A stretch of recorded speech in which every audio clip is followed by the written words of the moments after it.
বিশেষ করি আপনারা আল্লাহ রাব্বুল আলামিনে বড় নিয়ামত দান করছেন। আপনার খান্দাত মকবুল এক অলি সাহিত্য আছেন, সুবহানাল্লাহ কইন না।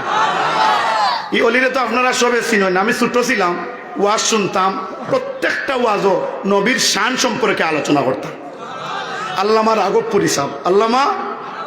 আর এবার ইসালে সোয়াব গিয়া আরো মন ভরি গেছে। কইবা হুজুর কিলা আপনার খালি মন ভরি যায় দেখি, আপনারা মনে আইতে পারেন না, মন ভরি গেছে। এটা আপনারা শুনলে আপনারাও মনও ভরব। কইতাম নি সাহেব?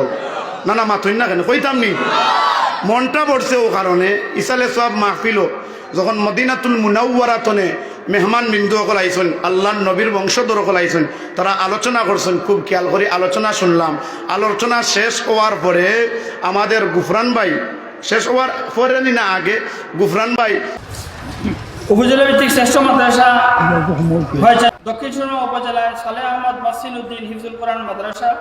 বড় সুন্দর করিয়া ইয়াকুবিয়া হিফজুল কোরআন বোর্ড সম্পর্কে আলোচনা করলাম। ইয়াকুবিয়া হিফজুল কোরআন বোর্ডের অধীনে ছাত্রদেরকে পুরস্কার বিতরণ করা হইল। এরপরে আখতা শুনি যে দক্ষিণ সুরমা উপজেলার মধ্যে শ্রেষ্ঠ প্রতিষ্ঠান আপনাদের রাঘবপুরী সাব কিবলার যে বাগানটা সাজাইয়া গেছেন সালেহ আহমদ মহসিন হিফজুল কোরআন মাদ্রাসা সারা দক্ষিণ সুরমার মধ্যে শ্রেষ্ঠ প্রতিষ্ঠান হয়েছে। আওয়াজ দিয়া কইন না সুবহানাল্লাহ। এটা আপনাদের জন্য গৌরব না গৌরব নাই? অবশ্যই গৌরব যে ইসালে সোয়াব মাহফিল বালাই হাওরো আপনাদের এলাকার প্রতিষ্ঠানের নাম, তাও নাম শুধু নাম নয়, সেই নামটা প্রথম আকারে, ঠিক কিনা বলেন?